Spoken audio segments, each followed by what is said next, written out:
discours de clôture de la session ordinaire unique.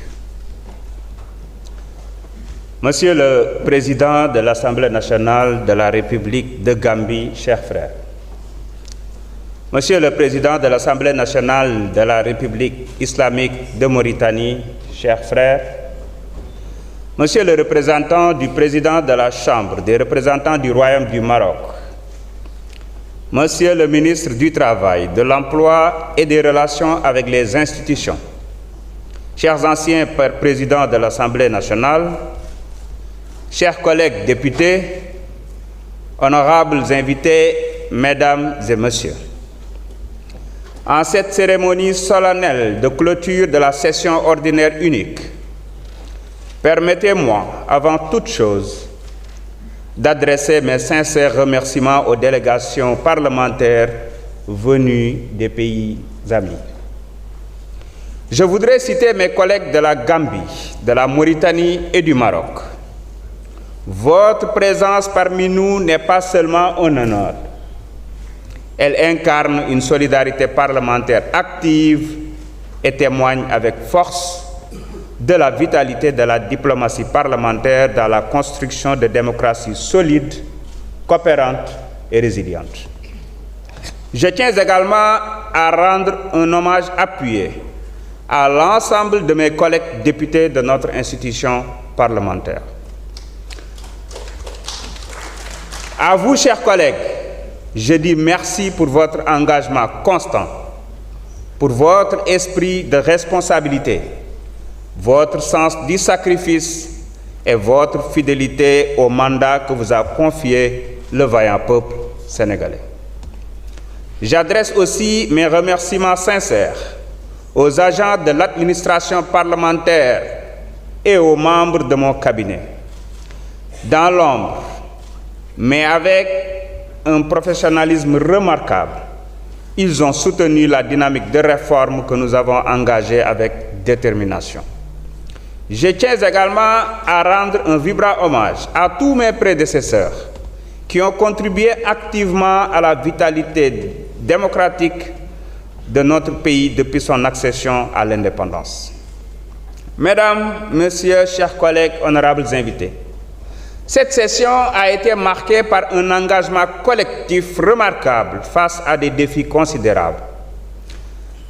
Dès l'installation de la 15e législature, le 2 décembre 2024, nous avons dû faire face à une urgence institutionnelle, à savoir le vote du budget 2025 dans des délais extrêmement serrés.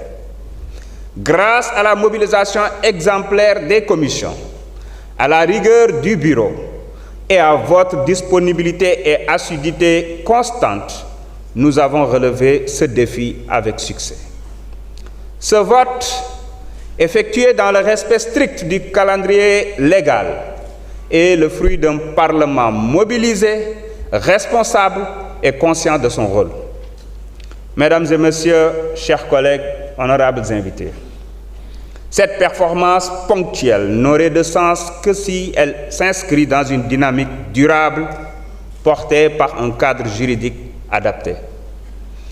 Nous avons très vite identifié l'obsolescence de nos textes internes, dont le règlement intérieur, le règlement administratif, le règlement financier, le statut du personnel, devenus de véritables entraves à notre efficacité, je dirais même à notre efficience. Le règlement administratif et le statut du personnel maintenaient notre administration dans une insécurité juridique incompatible avec les standards d'une institution moderne. Le règlement financier, quant à lui, datait de 1963. Il n'était plus conforme aux exigences de bonne gouvernance. Sa réforme était donc indispensable. Avec vos contributions, ces textes ont été revus.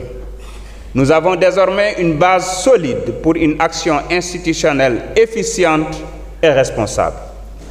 Mesdames et Messieurs, chers collègues, honorables invités, le référendum de 2016 a élargi notre mission à l'évaluation des politiques publiques. Pourtant, 8 ans plus tard, cette mission restait inopérante. À ce sujet, nous avons constitué un comité pluraliste composé de la majorité, de l'opposition, des non-inscrits, de la société civile et d'universitaires. Ce groupe de travail a produit un rapport de grande qualité disponible aujourd'hui sur vos tables. Ce document est aussi l'objet d'un ouvrage de référence que j'ai personnellement accepté de préfacer. Nous avons également réactivé 2 commissions restées inactives depuis plus de 30 ans. La commission de la comptabilité et du contrôle budgétaire, désormais saisie pour la première fois d'un rapport trimestriel conforme à notre règlement.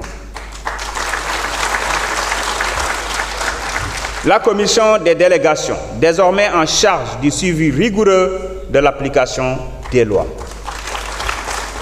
Ces avancées concrètes consacrent un Parlement plus exigeant, plus transparent et plus redevable. Mesdames et messieurs, chers collègues, honorables invités, nous partagions tous le constat d'un gaspillage documentaire insoutenable et d'une inefficacité dans l'exploitation des documents. À chaque session budgétaire, selon notre questeur qui a eu le temps de peser, en tout cas, les sacs qui nous ont été livrés, ce sont plus de 18 kg de papier par député qui étaient imprimés, sans oublier tous les projets de loi reçus durant la session, avec un impact environnemental, financier et organisationnel significatif. Face à cela, nous avons lancé un ambitieux plan de transformation digitale articulé autour de 4 axes: la transparence et l'efficience, la maîtrise des dépenses publiques, la modernisation et la simplification des travaux parlementaires, mais aussi l'amélioration de la qualité du service rendu aux citoyens. Dans cette même logique, chaque commission a été invitée à produire un plan de travail annuel avec des objectifs clairs et mesurables.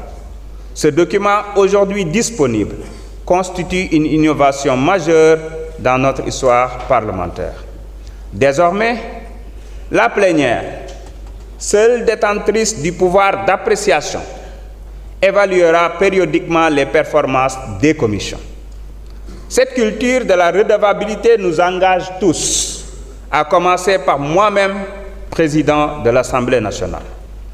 Pour accompagner cette exigence, des moyens adéquats doivent être garantis à chaque député, dans le respect de leur indépendance, à l'abri des pressions, de lobbies ou de groupes d'intérêt.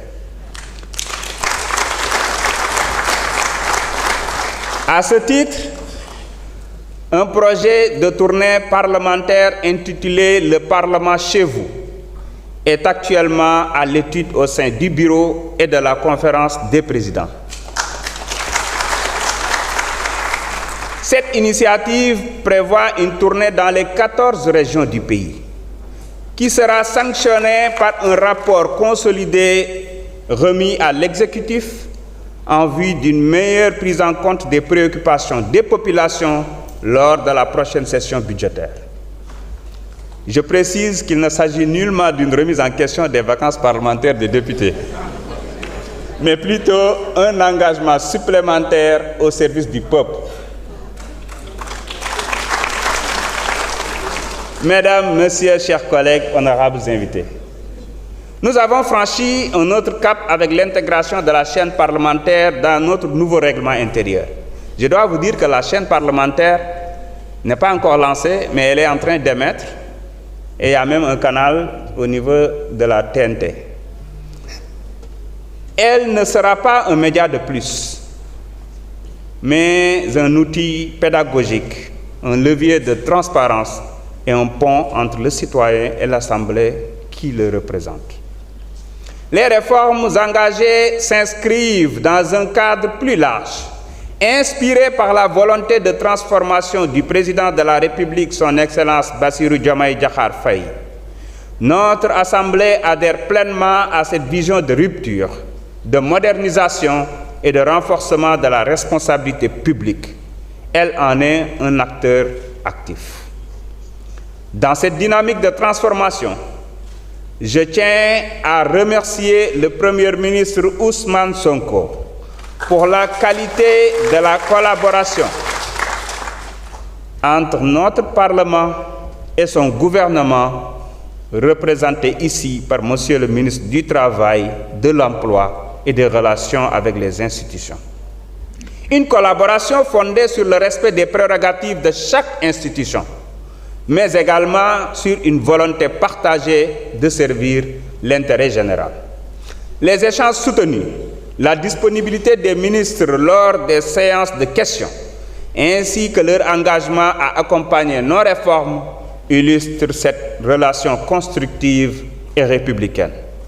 C'est ensemble, dans une synergie responsable, que nous parviendrons à consolider notre démocratie et à répondre aux aspirations légitimes du peuple sénégalais. Mesdames et messieurs, chers collègues, honorables invités, notre institution ne peut se plier sur elle-même, ne peut se replier sur elle-même. Elle est ancrée dans une dynamique régionale, continentale et internationale. Dans un monde marqué par l'instabilité géopolitique, les tensions sociales, les enjeux climatiques et les mutations économiques, nos parlements ont une mission collective, à savoir défendre la démocratie, renforcer l'état de droit, bâtir une intégration africaine souveraine et une ouverture au reste du monde. La résilience climatique